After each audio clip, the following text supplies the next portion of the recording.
हर शहर में कुछ जगहें ऐसी होती हैं जिनका नाम सुनते ही लोगों के चेहरे पीले पड़ जाते हैं। कोई नहीं जानता कि वहां क्या हुआ, बस इतना कि वहां अब कोई नहीं जाता।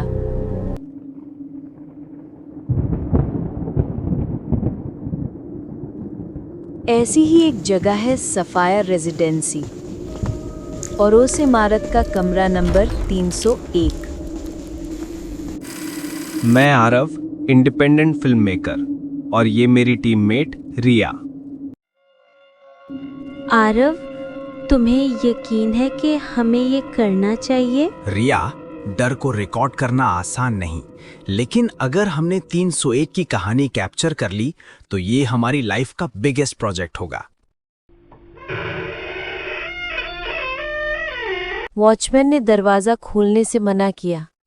बोला वो कमरा जिंदा है, लेकिन क्यूरियोसिटी डर से बड़ी चीज है।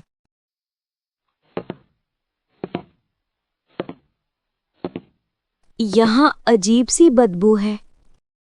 पुराने कमरे हैं, नमी है।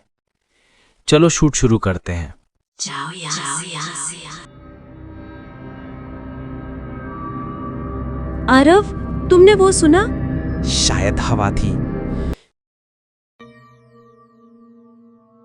301 का दरवाजा खुलते ही सन्नाटा गिर पड़ा। दीवारों पर पुराने खून जैसे धब्बे। आरव, इस कमरे में किसी ने... हाँ, सुसाइड केस था, 15 साल पुराना। अब बस उसकी कहानी बची है।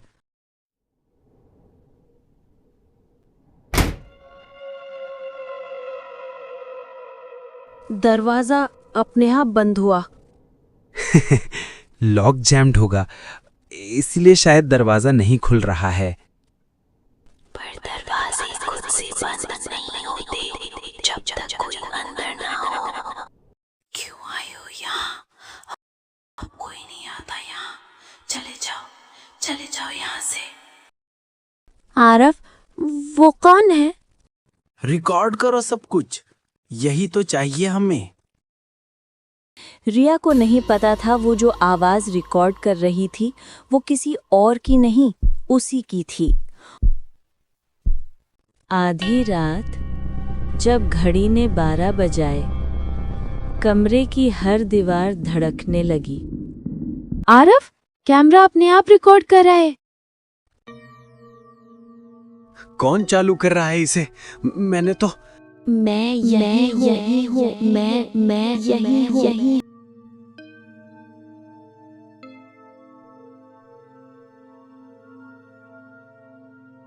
ये कौन है? आवाज किसी एक दिशा से नहीं, बल्कि 360 डिग्री से आ रही थी, जैसे कमरा खुद बोल रहा था। रिया, बाहर निकलो अभी।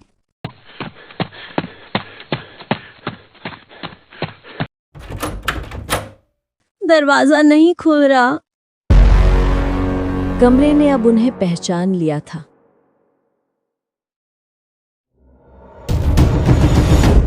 कहते हैं 301 में कभी कविता शर्मा नाम की औरत रहती थी, जिसे उसके पति ने मार डाला था।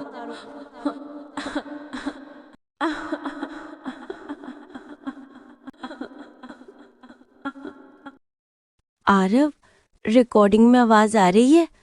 वो कह रही है तुम फिर आ गए। क्या मतलब? वो तुम्हें पहचान रही है। कभी कभी आत्माएं मरती नहीं, वो सिर्फ नए चेहरे में लौटती हैं।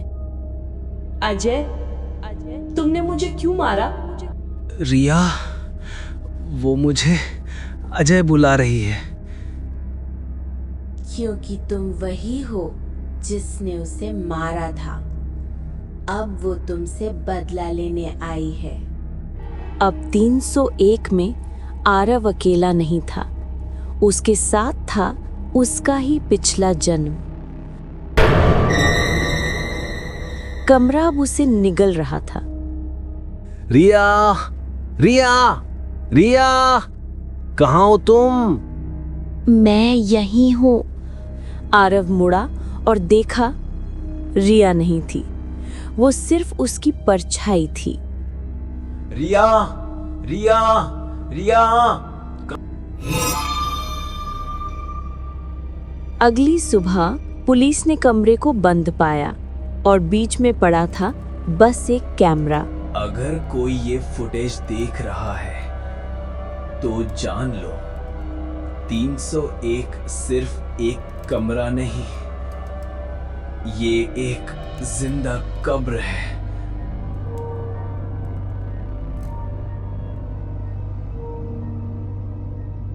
और अगर तुम्हारे घर के किसी कमरे का नंबर 301 है तो शायद अगली कहानी तुम्हारी हो। बरसात की तेज बूंदें, कड़कती बिजली और कच्चे रास्ते। आरव साइकिल से अपने गांव लौट रहा था। हे भगवान, ये रास्ता कितना सुनसान है। मोबाइल में नेटवर्क भी नहीं आ रहा। दादी अकेली होंगी, जल्दी पहुंचना होगा। तभी पीछे से हल्की घंटी की आवाज आती है। आरव पीछे मुड़कर देखता है, कोई नहीं। कौन है वहाँ?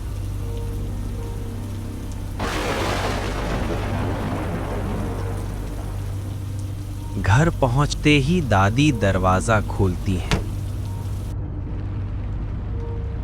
आरव, तू आ ही गया। मुझे डर लग रहा था, आज फिर वही आवाजें शुरू हो गईं। कौन सी आवाज़ है दादी? मुझे तो कुछ सुनाई नहीं दिया। बरसात शुरू होते ही कोई आंगन में घूमता है, खटखटाता है और फिर दीवार पर परछाई नाचने लगती है। आरव हंस देता है। दादी, आप भी? ये सब हवा पानी की आवाजें होंगी, आप कुछ ज्यादा ही सोच रही हो। लेकिन तभी अचानक छत से पानी टपकने की जगह कोई भारी कदमों की आवाज आती है। दादी, ऊपर कौन है? तनाव बढ़ता है। रात का समय, बिजली चली जाती है, घर अंधेरे में डूब जाता है। दादी, लालटेन कहाँ है? लालटेन जलाते ही आरव देखता है कि भीगे पैरों के निशान आंगन से कमरे तक आते हैं। दादी, कोई आया था यहाँ? कहा था ना, बरसात में वो लौट आता है। हवा का झुमका दरवाजा बंद कर देता है। आरव को लगता है दरवाजे पर कोई खटखटा रहा है।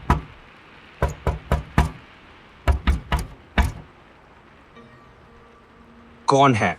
सामने आओ। लेकिन दरवाजा खोलते ही बाहर सिर्फ बारिश और अंधेरा।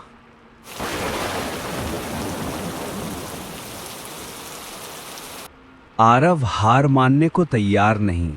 वो टॉर्च लेकर बाहर निकलता है। बारिश के बीच पुराने पीपल के पेड़ के नीचे उसे एक भीगी परछाई खड़ी दिखती है। कौन हो तुम? यहाँ क्यों आए हो? वो परछाई धीरे धीरे कहती है, आरव, मैं वही हूं जिसे तुमने भुला दिया। आरव डरकर पीछे हटता है। तो तुम इंसान हो या कुछ और?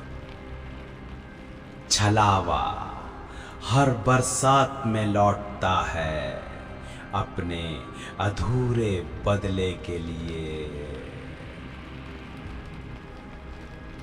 बिजली चमकती है। परछाई पल भर के लिए साफ दिखती है।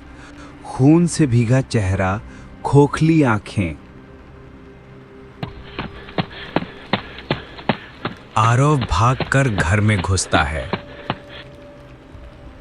आरव, भाग जा बेटा, वो आत्मा है। सालों पहले एक मुसाफिर बरसात में मारा गया था। किसी ने मदद नहीं की थी। तब से वो लौटता है, गांव के लोगों से अपना बदला लेने के लिए। दरवाजा खुद ब खुद खुल जाता है। भीगे पैरों की गंध, ठंडी हवा और खून की सिसकारी। आरव, इस बार तुम नहीं बचोगे। आरव कांपते हुए दीवार से लग जाता है। लालटेन बुझ जाती है। अंधेरे में सिर्फ हंसी की गूंज।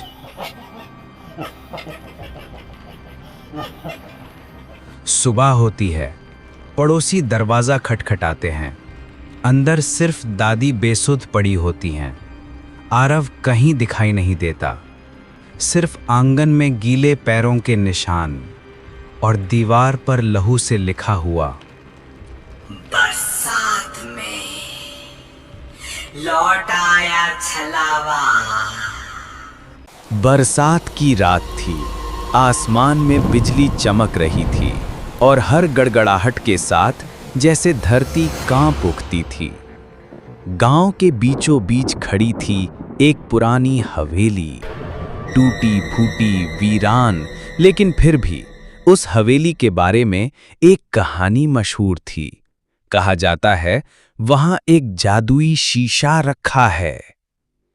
गांव के नए मकान में अजय और रीमा रहते थे। अजय को रोमांच पसंद था और जब उसने हवेली और उस शीशे की कहानी सुनी तो उसकी जिज्ञासा बढ़ गई।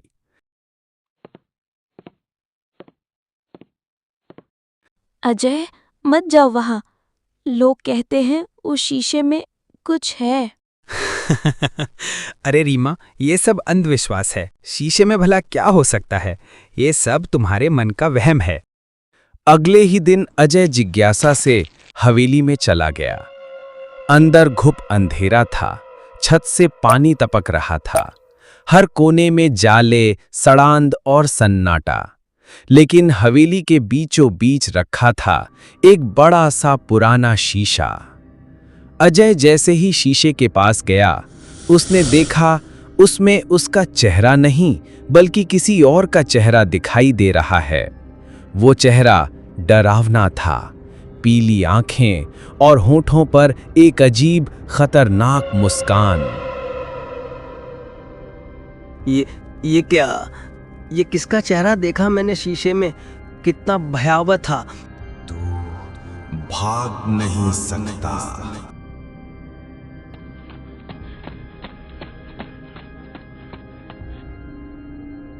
घर लौटकर अजय चुप हो गया, लेकिन उस रात रीमा अचानक चीख पड़ी। अजय, आईने में कोई खड़ा है। कोई हमें देख रहा है। रीमा, कुछ नहीं है। तुमने सपना देखा है। भला सपने भी कभी सच होते हैं? लेकिन रीमा कहती रही, जब भी वो पानी के जग में या खिड़की के शीशे में अपनी परछाई देखती, उसे वही डरावना चेहरा दिखाई देता। धीरे धीरे रीमा चुप और सहमी रहने लगी।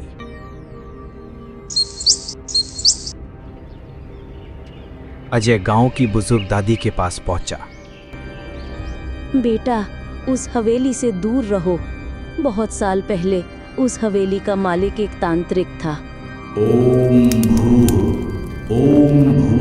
मरते वक्त उसने अपनी आत्मा उस जादुई शीशे में कैद कर दी। जो भी उस शीशे में झांकता है, तांत्रिक की आत्मा धीरे धीरे उसके शरीर में समाने लगती है। तो क्या किया जाए दादी? बचना है तो उस शीशे को तोड़ना होगा, लेकिन सावधान, आत्मा इतनी आसानी से हार नहीं मानेगी। अब रीमा बदलने लगी थी।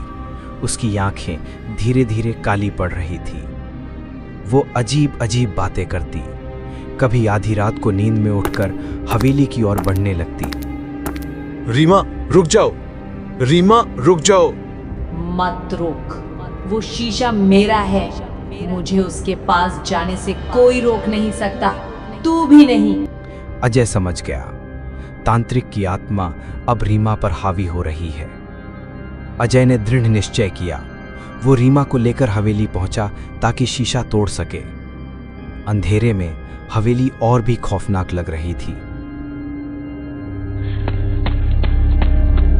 शीशे में अचानक अजय और रीमा की परछाई नजर आई, लेकिन धीरे धीरे रीमा का चेहरा बदलने लगा और शीशे में वही तांत्रिक नजर आने लगा। तांत्रिक की आत्मा शीशे से बाहर आने लगी।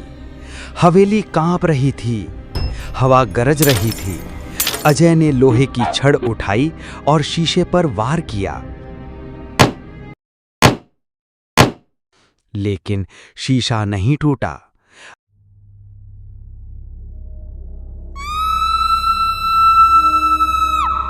तू मुझे नहीं रोक सकता, नहीं रोक सकता मुझे। अजय ने पूरी ताकत से फिर वार किया और इस बार शीशा चटक कर टूट गया। रीमा जमीन पर गिर गई और बेहोश हो गई। कुछ देर बाद उसकी सांसें सामान्य हो गईं। अजय ने राहत की सांस ली, लेकिन जैसे ही वो बाहर निकलने लगा, उसकी नज़र कोने में पड़ी। वहां शीशे का एक छोटा टुकड़ा चमक रहा था। अजय ने उसे उठाया और जैसे ही उसमें देखा, उसने पाया कि उसकी अपनी आंखें लाल हो चुकी हैं।